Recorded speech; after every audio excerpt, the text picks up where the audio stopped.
வணக்கம் மக்களே, நான் உங்கள் நசீர். இன்னைக்கு நம்ம எதை பற்றி பேச போகிறோம் அப்படின்னா, ரீசெண்டாக இந்தியா யூஎஸ் ட்ரேட் டீலை பற்றி நாம் ஒரு வீடியோ போட்டிருந்தோம். அதில் சில சங்கிகள் தான் பதில் எடுத்தாங்க. பெரிய வியூஸ் கூட போகல. ஆனால் சங்கிகள் எப்படியோ நம்ம அந்த வீடியோவை கண்டுபிடிச்சி ஒரு 2 கமெண்ட் பண்ணியிருந்தாங்க. ஸோ அந்த கமெண்ட்டுக்கு நம்ம கொஞ்சம் ரிப்ளை வீடியோ மாதிரி பண்ணிடலாம் அப்படின்ட்டு தான் அந்த வீடியோ போடுறோம். ஸோ அது என்ன அப்படின்னா படித்து காமிச்சிடுறேன். Bro, so many experts are there to build strong Indian economy. They know what to do and they know what is good for our country அப்படின்னு ஒரு கமெண்ட் பண்ணியிருக்காரு. அதாவது நிறைய ஜீனியஸ்லாம் இருக்காங்க, அதை பார்த்துக்க, நீ ஏன் பேசுகிற, உங்களே பார்த்து சும்மா மூடிட்டுரு அப்படின்னு ஒரு கமெண்ட் பண்ணியிருக்காரு. அது கொஞ்சம் டீசெண்டாக பண்ணியிருக்காரு. ஸோ அதுக்கு நம்ம ரிப்ளை நாம் என்ன அப்படி சொல்ல வரோம் அப்படின்னா, லடாக்ல 2020 சைனாவோட டேங்கர்ஸ் வருது. ஆக்சுவலாக எல்லையில் வருது. அதை நம்ம ஆர்மியும் பார்த்துடுறாங்க. பார்த்துட்டு உடனே டிஃபென்ஸ் மினிஸ்டர் ராஜ்நாத் சிங்க்கு இன்ஃபார்ம் பண்ணுறாங்க.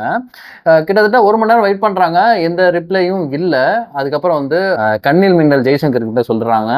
அங்கேயும் அவர்கிட்ட ரிப்ளை இல்லை. அப்படியே வெயிட் பண்ணிட்டு இருக்க ஆர்மி பார்த்துட்டே இருக்கிறப்ப இன்னொரு 500 மீட்டர்ஸ் எவேல தான் இருக்குது. அந்த டேங்கர்ஸ் வந்துக்கிட்டே இருக்குது எல்லையை நோக்கி.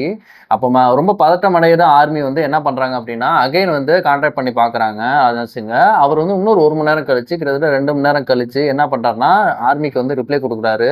அதாவது மோடி அவர்கள் சொன்னதா ஒரு ரிப்ளை ஆர்மிக்கு கொடுக்குறாரு.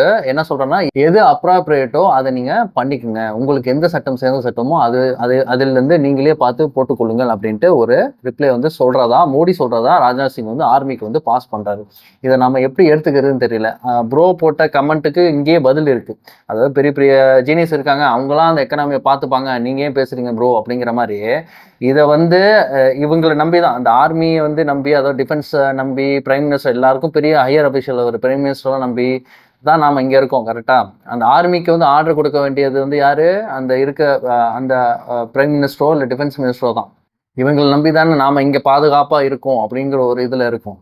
ஆனால் இந்த மாதிரி டைமில், ஒரு கரேஜாக இருக்க வேண்டிய ஒரு டைமில், ஒரு ஆர்டர் பாஸ் பண்ண வேண்டிய டைமில் இவங்க என்ன பண்ணியிருக்காங்கன்னா, அமைதியாக இருந்திருக்காங்க.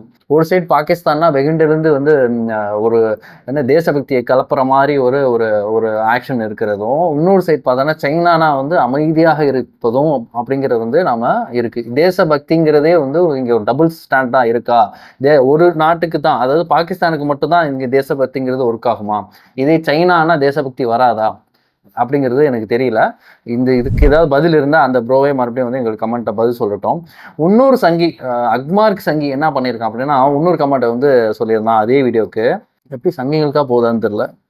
வெனிசுலா ஆயில் சல்ஃபர் அதிகம், இட் மீன்ஸ் கழிவுகள் அதிகமாக வருமா.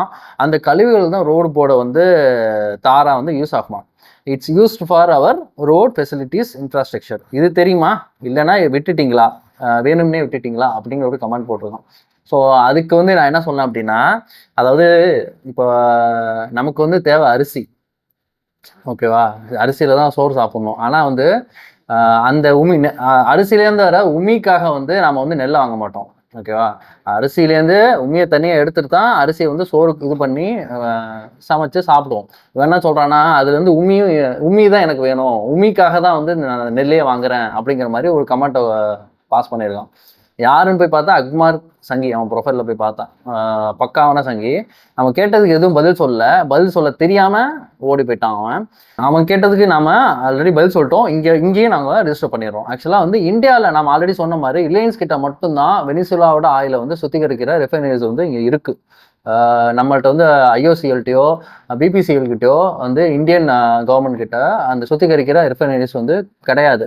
தே ஆர் மீடியம் க்ரூட் ரெஃபைனரிஸ். ஆக்சுவலாக இது ரொம்ப 5 மடங்கு அதிகமான ஒரு ஹெவி க்ரூட் வெனிசுலா கிட்ட நம்ம வாங்குறது. ப்ளஸ் இது இதெல்லாம் யார்கிட்ட எதில் விடியும் அப்படின்னா, பெட்ரோலில் விடியறதுக்கான வாய்ப்புகள் இருக்குது. ஆல்ரெடி 2014 பெட்ரோல் 50 ரூபாயோ 60 ரூபாய் இருந்தப்பே எல்லா செலிபிரிட்டிஸ், நார்த் இந்தியன் செலிபிரிட்டிஸ்லாம் சேர்ந்து அதுக்கு ட்வீட்லாம் போட்டு ஒரு ப்ரொபகண்டாவே பண்ணாங்க. யார் தலைமையிலனா ஆர்எஸ்எஸ் பிஜேபி தலைமையில் அது ஒரு பெரிய ப்ரொபகண்டாவே ஒன்று நடந்தது. ஆனால் இப்போ நம்ம இருக்கிற பெட்ரோல் ரேட் என்ன, கிட்டத்தட்ட 100 ரூபாயா 110 ரூபாயா அந்த ரேஞ்சில் இருக்குது. 100 ரூபாயிலேருந்து 110 ரூபா இந்தியா ஃபுல்லாக அந்த ரேஞ்சில் இருக்குது. இப்போ எவனாவது வாயை திறக்கிறாங்க பார்த்தீங்களா? எவனும் திறக்க மாட்டான். அண்ணா ஹசாரெல்லாம் எங்கே போனார்னே தெரில.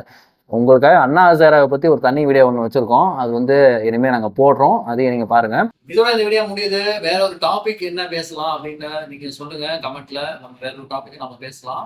அது மட்டும் இல்லாம இதை பத்தின உங்களுக்கு கேள்விகள் இருந்தாலும் இல்ல நாங்க ஏதாவது வந்து சரியா சொல்லல அப்படின்னு நான் சொன்னீங்க கமெண்ட்ல சொல்லுங்க. அது வந்து நம்ம வந்து we can discuss further. சரியோ தவறோ அப்படிங்கிறது வந்து நம்ம வந்து கமெண்ட் போட்டு டிஸ்கஸ் பண்ணலாம். தேங்க்ஸ் ஃபார் வாட்சிங். Keep supporting us. வேற ஒரு வீடியோட